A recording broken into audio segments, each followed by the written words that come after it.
अस्सलाम वालेकुम फ्रेंड्स, उम्मीद करती हूँ आप सब लोग खैरियत से होंगे। आज मैं आपके लिए लाई हूँ environmental chemistry 2 water chapter number 15 का लेक्चर नंबर 8, जिसमें हम sources of water pollution and it's effect यानी वाटर पॉल्यूशन का आज हम एक अहम सोर्स पढ़ेंगे और फिर उसका इफ़ेक्ट देखेंगे। अब देखें वाटर पॉल्यूशन होती कब है कि जब यानी कि जो पॉल्यूटेंट होते हैं, जिस तरह से आपको अगर आपने पिछला लेक्चर देखा था तो उसमें हमने डिफरेंट पॉल्यूटेंट्स देखे थे जो कि पानी को आलूदा कर रहे होते हैं। जब पॉल्यूटेंट जो है वो डायरेक्टली या इनडायरेक्टली वाटर में इंटर हो जाते हैं तो वो वाटर को क्या कर लेंगे, पॉल्यूट कर लेंगे। उसके बाद यानी कि जितने भी हार्मफुल सब्सटेंस होते हैं उनको अगर ट्रीटमेंट किए बगैर वाटर बॉडीज़ में डाल दिया जाए तो वो भी वाटर पॉल्यूशन का एक बहुत बड़ी रीज़न है। आज हम जिस पॉल्यूटेंट को डिस्कस करने जा रहे हैं वो कौन से पॉल्यूटेंट हैं? इंडस्ट्रियल पॉल्यूटेंट्स हैं। Industrial waste effluents.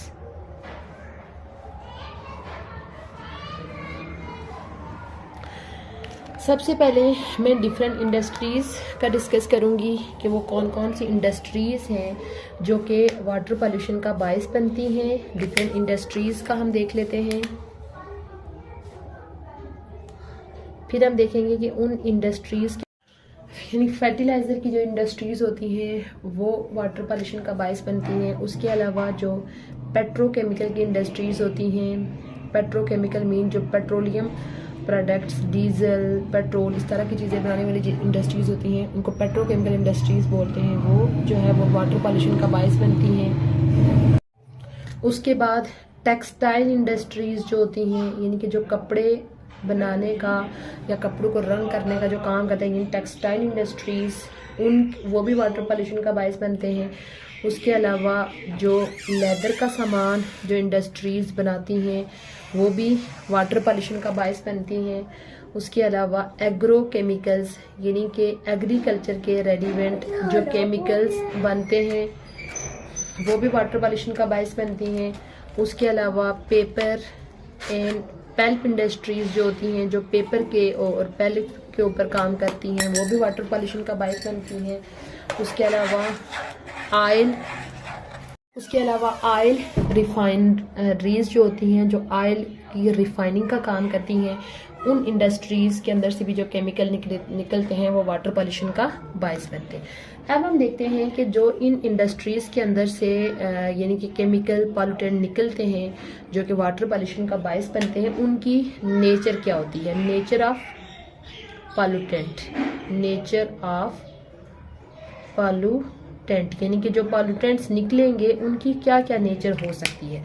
अब जो पॉल्यूटेंट्स निकलेंगे इन इंडस्ट्रीज़ के अंदर से वो सॉलिड फॉर्म में भी हो सकते हैं, उसके अलावा लिक्विड फॉर्म में भी हो सकते हैं और गैस फॉर्म में भी हो सकते हैं। सॉलिड फॉर्म की अगर हम बात करें तो सॉलिड फॉर्म में जैसे हैवी मेटल्स हो गई, हैवी मेटल्स। उसके अलावा अगर हम लिक्विड फॉर्म की बात करें तो यानी कि जो सर्फ वाला पानी होता है, डिटर्जेंट, या लिक्विड फॉर्म में कोई केमिकल जो है वो जो जाते हैं वो लिक्विड फॉर्म होगी। उसके अलावा अगर हम गैस फॉर्म की बात करें तो स्मोक जो इंडस्ट्री से निकलता है और साथ में वेस्ट हीट।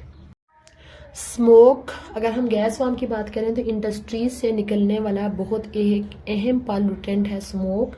स्मोक के अंदर डिफरेंट तरह की गैसेस, जैसे ये हम ऑलरेडी पीछे भी पढ़ चुके हैं, सल्फर डाइऑक्साइड, नाइट्रोजन डाइऑक्साइड या नाइट्रोजन क्लोरोक्साइड भी हो सकते हैं। उसके अलावा कार्बन डाइऑक्साइड और कार्बन मोनोऑक्साइड, ये वाली गैसेस होती हैं। अब स्मोक जो है वो दो तरह की पॉल्यूशन काज करेगा। एक तो जब ये फ़ज़ा में जाएंगे तो ये एयर के अंदर सेटल हो जाता है, एयर सेटल इन एयर यानी एयर के सेटल इन एयर में सेटल होके वाटर एयर पॉल्यूशन का बायस बनेगा, क्योंकि जो क्लीन एयर जो कि ह्यूमन को और दूसरे एनिमल्स को सांस लेने की चाहिए जब स्मोक फ़ज़ा में चला जाएगा तो वो एयर क्लीन नहीं होगी, बल्कि स्मोक उसके अंदर ये वाली गैसेस शामिल हो जाएंगी तो वो पॉल्यूटेड एयर होगी, यानी एयर पॉल्यूशन का बायस बनेगा।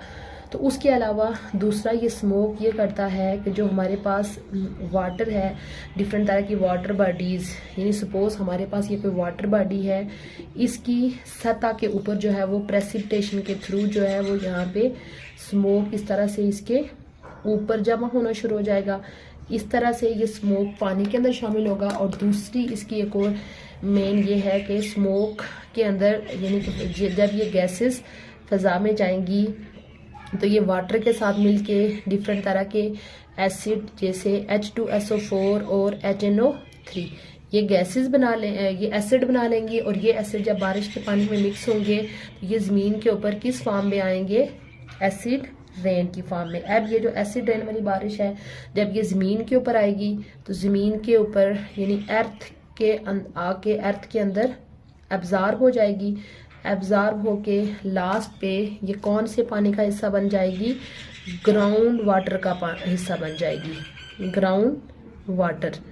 यानी कि स्मोक क्या कर रहा है, स्मोक पहले जाके एयर पॉल्यूशन का बायस बन रहा है, ठीक है। एयर पॉल्यूशन का बायस बनने के बाद स्मोक फ़ज़ा में मौजूद वाटर वेपर्स के साथ मिलके जो एसिड बना लेता है। और एसिड जो है वो बारिश के पानी में मिक्स होने के बाद एसिड रेन की फॉर्म में ज़मीन पे आएंगे। और ज़मीन में जब पानी जज़ब होगा तो ये ग्राउंड वाटर के अंदर चले जाएंगे। यानी कि ग्राउंड ना सिर्फ ये सरफेस वाटर बल्कि ये ग्राउंड वाटर की पॉल्यूशन का भी बायस बनेगा। ये हमारे पास क्या हो गया, सरफेस वाटर हो गया। सरफेस वाटर ये डिफरेंट तरह की वाटर बॉडीज जैसे रिवर, ओशन, स्ट्रीम्स कुछ भी हो सकती हैं, उनकी सरफेस के ऊपर जो है स्मोक की लेयर प्रेसिपिटेशन के थ्रू जो है लेयर बनी हुई होती हैं। तो इस तरह से स्मोक ना सिर्फ सरफेस वाटर बल्कि ग्राउंड वाटर को भी क्या कर लेता है, पॉल्यूट कर लेता है। उसके बाद हम जो दूसरी हमने पढ़ा कि ये सॉलिड फॉर्म में भी ये पॉल्यूटेंट जो है वो शामिल होते हैं। अगर हम सॉलिड फॉर्म की बात करें, सॉलिड फॉर्म की बात करें तो ये जो केमिकल्स होते हैं इंडस्ट्रीज से निकलने वाले, इन केमिकल्स के अंदर डिफरेंट तरह की हैवी मेटल्स होती हैं। यानी कि जो इंडस्ट्रीज जो केमिकल रिलीज कर रही होते हैं उनके अंदर डिफरेंट तरह की हैवी मेटल जैसे लेड, उसके बाद कैडमियम, क्रोमियम, मरकरी, एंटीमनी, इस तरह की जो है वो हैवी मेटल्स होंगी। और ये हैवी मेटल जो होंगी यानी कि इनकी एक नॉर्मल मिकदार जो है वो ज़मीन में हो तो वो अच्छी मतलब वो पौधों की ग्रोथ के लिए सही है। बट जब ये अपनी सेफ लिमिट से इनकी जो लेवल है यानी बढ़ जाएगा तो ये गैसेस जो होंगी ये सारी बहुत ज़्यादा टॉक्सिक हो जाएंगी, यानी कि ये जहरीली हो जाएंगी। और ये फिर आगे डिफरेंट तरह के प्रॉब्लम्स क्रिएट करेंगी। यानी कि कौन कौन से प्रॉब्लम्स इनके मदद से हो सकते हैं, हैवी मेटल्स की मदद से। यानी कि जब ये पानी में शामिल हो जाएंगी, चाहे वो सरफेस वाटर में शामिल हों या ग्राउंड वाटर में शामिल हो, तो उस पानी को जब इंसान यूज़ करेंगे तो इंसानों के अंदर डिफरेंट तरह की डिजीज़ जैसे नर्वस डिसऑर्डर, ठीक है, नर्वस डिसऑर्डर हो सकता है। उसके अलावा हाई ब्लड प्रेशर की बीमारियां हो सकती हैं, हाई ब्लड प्रेशर। उसके बाद एनीमिया यानी कि जो खून की कमी होती है, और किडनी डिजीज़। किडनी डिजीज़ अक्सर आपने देखा होगा कि अक्सर लोगों के गुर्दे जो है वो अचानक से कहते हैं कि इसके गुर्दे फेल हो गए हैं। वो अचानक नहीं होता, वो इसी तरह की चीज़ होती है कि हम सलसल गंदा पानी पी रहे होते हैं जिसके अंदर ये केमिकल्स शामिल होते हैं, हैवी मेटल्स शामिल होती हैं। तो वो पानी सलसल हमारी बॉडी के अंदर जब लगातार शामिल हो रहा है, रह रहा है, तो एक टाइम ऐसा आता है कि किडनी की या तो किडनी की और डिजीज़ हो जाती हैं, किडनी स्टोन्स क्रिएट हो जाते हैं, या आखिरकार बंदे के किडनीज क्या हो जाते हैं, फेल हो जाते हैं। उसके अलावा हमने यहाँ पे एक इंडस्ट्री पढ़ी, लेदर की इंडस्ट्रीज़। लेदर इंडस्ट्रीज़ जो होती हैं वो एक साल्ट यूज़ करती हैं, यानी कि leather industries chromium salt use करते हैं अपने डिफरेंट चीज़ें बनाने में। और क्रोमियम साल्ट यानी कि ये वो वाले साल्ट यूज़ करेंगे जिसमें क्रोमियम की जो ऑक्सीडेशन नंबर होता है +6 होता है। क्रोमियम जो है वो एक ट्रांजिशन एलिमेंट है, ट्रांजिशन मेटल है। ट्रांजिशन मेटल वो होती हैं जिनकी डिफरेंट तरह की ऑक्सीडेशन स्टेट्स होती हैं। तो यानी एक एलिमेंट की डिफरेंट ऑक्सीडेशन स्टेट होती है। तो क्रोमियम की एक ऑक्सीडेशन स्टेट +6 होती है। ये उस तरह की इन तरह के क्रोमियम साल्ट्स को यूज़ करेंगे और ये इसी तरह के फिर आगे केमिकल्स यानी कि वेस्ट को रिलीज़ करेंगे। और ये जो क्रोमियम साल्ट यानी कि C पॉजिटिव वाले साल्ट्स होते हैं ये हाईली टॉक्सिक होते हैं, जहरीले होते हैं, हाईली टॉक्सिक, और ये कैंसर काज करते हैं, कैंसर। यानी कि जब कोई बंदा वो ऐसा पानी पी लेगा जिसके अंदर ये क्रोमियम साल्ट शामिल है या इसके ऐसे प्रोडक्ट शामिल हैं जिनमें क्रोमियम की ऑक्सीडेशन स्टेट +6 है, तो वो इंसान के जिस्म के लिए हाईली टॉक्सिक होंगे और साथ में क्या प्रोड्यूस करेंगे, कैंसर प्रोड्यूस करेंगे। ये था आज का लेक्चर। इसका सम अप कर लेते हैं कि आज हमने वाटर पॉल्यूशन का एक इम्पोर्टेंट सोर्स पढ़ा, इंडस्ट्रियल वेस्ट इफ्लुएंस के बारे में पढ़ा, जिसमें हमने डिफरेंट इंडस्ट्रीज़ के बारे में पढ़ा कि वो कौन कौन सी इंडस्ट्रीज़ हैं जिनकी वजह से वाटर पॉल्यूशन होती है, जिसमें fertiliser, textile industries, agrochemical, petrochemical, leather goods, paper and pulp industries, oil refineries. उसके बाद फिर हमने देखा कि जो पॉल्यूटेंट्स रिलीज़ होते हैं इंडस्ट्री से वो तीनों फॉर्म्स में होते हैं, सॉलिड फॉर्म में भी जाते हैं, लिक्विड फॉर्म में भी जाते हैं और गैस फॉर्म में भी। फिर हमने गैस फॉर्म में स्मोक को एक्सप्लेन किया कि किस तरह से स्मोक जो है वो सरफेस वाटर और ग्राउंड वाटर दोनों को मुतासिर करता है। उसके अलावा फिर हमने सॉलिड फॉर्म में हैवी मेटल्स के बारे में पढ़ा कि किस तरह से वो जाके पानी में शामिल होती हैं और फिर डिफरेंट तरह की प्रॉब्लम्स क्रिएट करती हैं।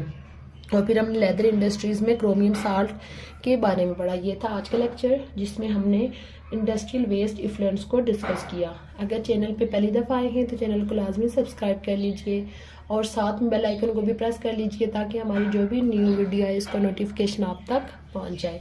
इंशाल्लाह बहुत जल्द न्यू टॉपिक के साथ हाजिर होंगी। तब तक के लिए अल्लाह हाफिज़।